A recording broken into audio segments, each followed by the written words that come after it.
ಗುರುಭ್ಯೋ ನಮಃ. ಗುರು ಶ್ರೀ ರಾಘವೇಂದ್ರ ಸ್ವಾಮಿ ನಮಃ. ಸಮಸ್ತ ಕನ್ನಡ ನಾಡಿನ ಜನತೆಗೆ ನಾನು ನಿಮ್ಮ ಪಂಡಿತ್ ಸಾಯಿ ಸ್ವರೂಪ್ ದೀಕ್ಷಿತ್ ಮಾಡುತ್ತಿರುವ ನಮಸ್ಕಾರಗಳು. ಇವತ್ತಿನ ಈ ಒಂದು ವಿಡಿಯೋದಲ್ಲಿ ಜೂನ್ 14 ಮತ್ತು 15ನೇ ತಾರೀಕಿನಂದು ಸೋಮಾವತಿ ಅಮಾವಾಸ್ಯೆ ಇದೆ.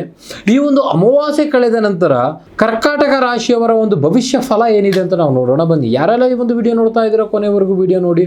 ಹಾಗೂ ಹೆಚ್ಚಿನ ಮಾಹಿತಿಗಾಗಿ ನಮ್ಮ ಒಂದು ಯೂಟ್ಯೂಬ್ ಚಾನಲ್ನ ಲೈಕ್ ಮಾಡಿ, ಶೇರ್ ಮಾಡಿ ಹಾಗೂ ಸಬ್ಸ್ಕ್ರೈಬ್ ಮಾಡಿಕೊಳ್ಳಿ. ಮೊದಲನೇದಾಗಿ ವೃತ್ತಿ ಮತ್ತು ಒಂದು ಉದ್ಯೋಗದ ವಿಚಾರದ ಬಗ್ಗೆ ನಾವು ನೋಡೋದಾಯ್ತು ಅಂತ ಹೇಳಿದ್ರೆ, 11ನೇ ಮನೆಯಲ್ಲಿ ಗುರುವಿನ ಸ್ಥಾನ ಇರೋದ್ರಿಂದ ಉದ್ಯೋಗ ವಿಚಾರದಲ್ಲಿ ಪ್ರಮೋಷನ್ ಮತ್ತೆ ಅತಿ ಹೆಚ್ಚು ಸಂಬಳ ದೊರೆಯುವಂತ ಸಾಧ್ಯತೆ ಲಕ್ಷಣಗಳು ಬಹಳ ಇದೆ. ನಿಮ್ಮ ಒಂದು ಕೆಲಸದಲ್ಲಿ ಅತಿ ಹೆಚ್ಚು ಕ್ರಿಯೇಟಿವಿಟಿಯಿಂದ ಸಹೋದ್ಯೋಗಿಗಳಿಂದ ಅತಿ ಹೆಚ್ಚು ಪ್ರೇರಣೆ ಸಿಗುವಂತದ್ದು. ಇನ್ನು ಆರ್ಥಿಕ ವಿಚಾರದಲ್ಲಿ ನೋಡೋದಾಯ್ತು ಅಂತ ಹೇಳಿದ್ರೆ, ಈ ಒಂದು ಆರ್ಥಿಕ ವಿಚಾರದಲ್ಲಿ ನೋಡೋದಾಯ್ತು ಅಂತ ಹೇಳಿದ್ರೆ ನಿಮ್ಮ ಒಂದು ಆರ್ಥಿಕ ಪರಿಸ್ಥಿತಿ ಅತಿ ಹೆಚ್ಚು ಉತ್ತಮವಾಗಿ ನಡೆಯುತ್ತಿದೆ.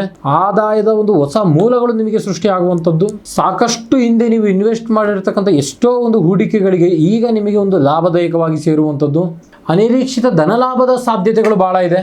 ಇನ್ನು ವ್ಯವಹಾರದ ವಿಚಾರದ ಬಗ್ಗೆ ನಾವು ನೋಡೋದಾಯ್ತು ಅಂತ ಹೇಳಿದ್ರೆ, ನಿಮಗೆ ಒಂದು ಪ್ರಭಾವಿ ವ್ಯಕ್ತಿಗಳ ಒಂದು ಪರಿಚಯ ಆಗುವಂಥದ್ದು. ಅವರ ಒಂದು ಸಹಾಯದಿಂದ ನಿಮ್ಮ ಬಿಸ್ನೆಸ್ ಅತಿ ಹೆಚ್ಚು ಎತ್ತರಕ್ಕೆ ತಗೊಂಡು ಹೋಗುವಂತ ಸಾಧ್ಯತೆಗಳು ಬಹಳ ಇದೆ. ಇನ್ನು ಯಾರೆಲ್ಲ ಒಂದು ವ್ಯಾಪಾರ ಮಾಡ್ತಾ ಇದ್ದೀರಿ ಅವರಿಗೆಲ್ಲ ಈ ಒಂದು ಅಮಾವಾಸ್ಯೆ ಒಂದು ಹಬ್ಬದ ರೀತಿಯಲ್ಲಿ ಇರುವಂತದ್ದು. ಇನ್ನು ಪ್ರೀತಿ ಮತ್ತು ನಾವು ಒಂದು ಕುಟುಂಬದ ವಿಚಾರದ ಬಗ್ಗೆ ನೋಡೋದಾಯ್ತು ಅಂತ ಹೇಳಿದ್ರೆ, ಕುಟುಂಬದಲ್ಲಿ ಇರ್ತಕ್ಕಂಥ ದೀರ್ಘಕಾಲದ ಆಸ್ತಿಯ ವಿಚಾರದ ಚರ್ಚೆಗಳು ಈಗ ನಿಮಗೆ ಸುಧಾರಣೆ ಕಾಣುವಂಥದ್ದು. ಒಡ ಹುಟ್ಟಿದವರಿಂದ ಒಂದು ಶುಭ ಸಮಾಚಾರಗಳನ್ನ ಕೇಳ್ತೀರಿ. ದಾಂಪತ್ಯ ಜೀವನದಲ್ಲಿ ಮಧುರತೆ ಹೆಚ್ಚಾಗುವಂಥದ್ದು. ಸಂತಾನ ಭಾಗ್ಯಕ್ಕಾಗಿ ಕಾಯ್ತಾ ಇರುವಂತವರಿಗೆ ಸಕಾರಾತ್ಮಕ ಬದಲಾವಣೆಗಳು ಸಿಗುವಂಥದ್ದು. ಇನ್ನು ಆರೋಗ್ಯದ ವಿಚಾರದಲ್ಲಿ ನಾವು ನೋಡೋದಾಯ್ತು ಅಂತ ಹೇಳಿದ್ರೆ, ಈ ಒಂದು ಕರ್ಕಾಟಕ ರಾಶಿಯವರು ಅತಿ ಹೆಚ್ಚು ಯೋಚನೆ ಮಾಡುವಂತ ಸ್ವಭಾವದವರು. ಈ ಒಂದು ಅಮಾವಾಸ್ಯೆ ಕಳೆದ ನಂತರ ಒಂದು ಮಾನಸಿಕ ಒತ್ತಡ ಗಣನೀಯವಾಗಿ ತಡೆ ಹಿಡಿಯುವಂಥದ್ದು. ದೈಹಿಕ ಶಕ್ತಿ ಮತ್ತು ಒಂದು ಉತ್ಸಾಹ ಹೆಚ್ಚಾಗುವಂಥದ್ದು.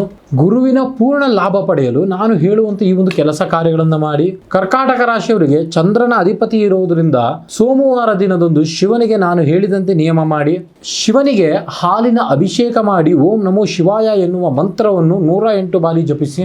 ಶನಿವಾರ ದಿನದಂದು ಆಂಜನೇಯ ಸ್ವಾಮಿ ದೇವಸ್ಥಾನಕ್ಕೆ ಭೇಟಿ ನೀಡಿ ಅಲ್ಲಿ ಎಳ್ಳೆಣ್ಣೆ ದೀಪವನ್ನು ಹಚ್ಚಿ ಹನುಮಾನ್ ಚಾಲೀಸನ್ನು ಪಠನೆ ಮಾಡಿ.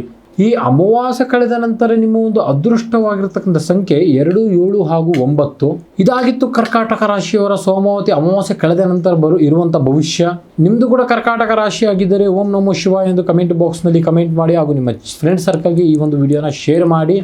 ಹಾಗೂ ನಿಮ್ಮ ಜೀವನದ ಯಾವುದೇ ಸಮಸ್ಯೆ ಇರಲಿ, ಪ್ರೀತಿ ಪ್ರೇಮದಲ್ಲಿ ತೊಂದರೆ, ಗಂಡ ಹೆಂಡತಿ ಸಮಸ್ಯೆ, ಮನೆಯಲ್ಲಿ ಮಾನಸಿಕ ಒತ್ತಡ, ಆಸ್ತಿ ವಿಚಾರ, ಕೋರ್ಟ್ ಕೇಸ್, ಜಾಗ ಜಮೀನು ಅಥವಾ ಆರೋಗ್ಯದ ಸಮಸ್ಯೆ ಆಗಿರ್ಬೋದು, ನೇರವಾಗಿ ಬಂದು ನಮ್ಮ ವಿಳಾಸಕ್ಕೆ ಭೇಟಿ ನೀಡಿ. ಕೆಳಗೆ ಕಾಣುವ ನಮ್ಮ ನಂಬರ್ಗೆ ಸಂಪರ್ಕಿಸಿ. ಸಾಧ್ಯವಾದಲ್ಲಿ ನೇರವಾಗಿ ಬಂದು ಭೇಟಿ ಮಾಡಿ. ಧನ್ಯವಾದಗಳು.